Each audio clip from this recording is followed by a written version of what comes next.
today is a very big day in terms of what we're doing. Look, these are tremendous sanctions. These are very big. Those are against their two big oil companies, and we hope that they won't be on for long. We hope that the war will be settled. It's an honor to have you, Mark. Thank you very much.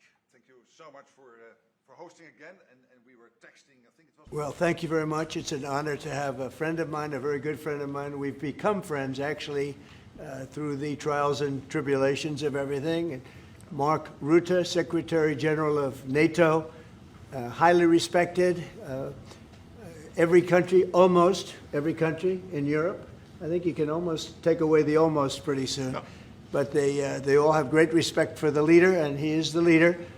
And we've had some very good discussions today, and things are going along pretty well as regarding Ukraine, Russia. We thought it would be a little bit easier. That's turned out to be tougher than the Middle East. The Middle East was supposed to be the tough one, and we've solved that puzzle, but this one will get solved also. So I want to just say it's an honor to have you, Mark. Thank you very much. Thank you so much for hosting again. And we were texting, I think it was on the day when you were in Israel and in Egypt, this tremendous success you had under your leadership, bringing peace to the Middle East. And then we texted each other and said, and the next big thing has to be Ukraine, Russia. And I want to help, NATO wants to help, my colleagues want to help to basically deliver on your vision of peace in Ukraine.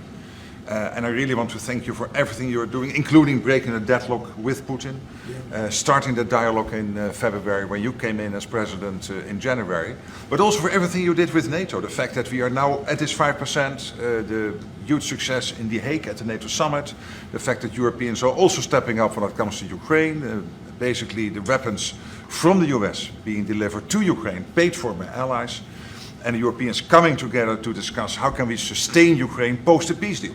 All of this is evidence of your leadership of pushing the Europeans and the Canadians to do more, to deliver, and to equalize in spending with the US. So on all of this, and today we will talk more on how we can really bring Ukraine to the next phase and get this terrible war, and all the bloodshed ended. And as you know, we are going to be making a big trip next week. Some of you are going with us. We'll be going to Malaysia, South Korea, and Japan. In South Korea, I'll be meeting with President Xi of China. We'll have a pretty long meeting scheduled. We can work out a lot of our questions and our doubts and our tremendous assets together. So we look forward to that. I think something will work out. We have a very good relationship, but that'll be a big one. We canceled the meeting with President Putin. It didn't feel right to me. It didn't feel like we were going to get to the place we have to get, so I canceled it. But we'll do it in the future. But next week we'll be with many of you in those locations that I told you. Then it's back to Washington. So thank you very much, everybody. Yeah, please. Thank you so much for hosting again. And we were texting, I think it was on the day when you were in... Go ahead. What about Tomahawk missiles? Putin is definitely Well, the problem with the Tomahawk that a lot of people don't know, it'll take a minimum of 6 months, usually a year, to learn how to use them. They're highly complex. So the only way a Tomahawk is going to be shot is if we shot it, and we're not going to do that. But there is a tremendous learning curve with the Tomahawk. It's a very powerful weapon, very accurate weapon, and maybe that's what makes it so complex. But it will take a year. It takes a year of intense training to learn how to use it. And we know how to use it, and we're not going to be teaching other people. It's too far out into the future. I saw, Mr. President, that you said as recently as yesterday that you still believe that Putin wants to end the war. Yeah, today I do. You took the step to ratchet up the sanctions and put more pressure on him.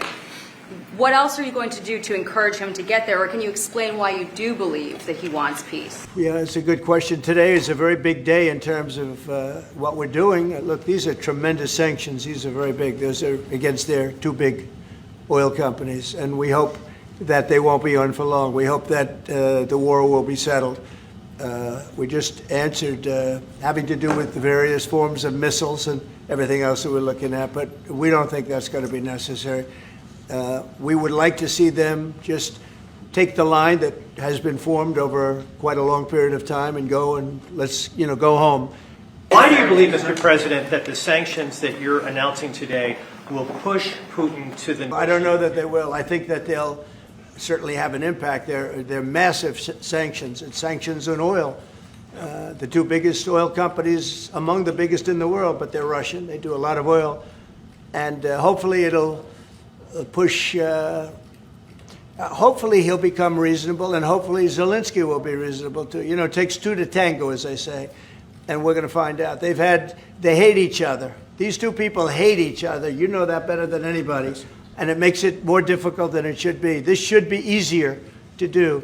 But the level of hatred between Zelensky and Putin is very substantial. Could I add one thing? What the president is doing today with these sanctions is putting more pressure, of course, on both parties, in this case on Russia. It's all about changing the calculus, making sure that Putin understands that the president's vision this weekend of having a ceasefire, stop where they are, as you literally said, that this has to be step one now.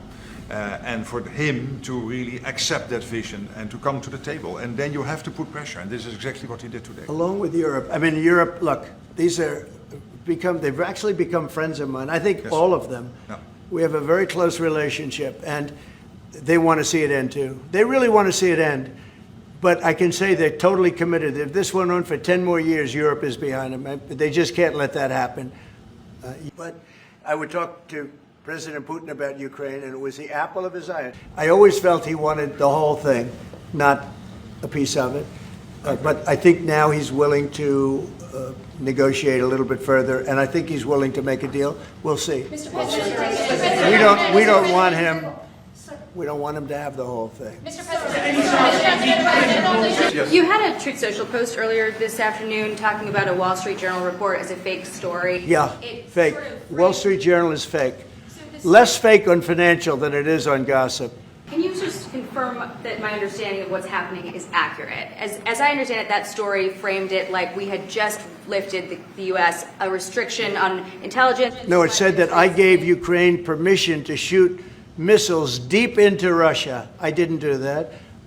Second of all, they're not using our missiles. They're using, I think, European missiles or from someplace, but they're not using ours. And what they do, I don't control that. But I do control our missiles. They're not shooting our missiles in. It was a fake story. Wall Street Journal does a lot of fake stories.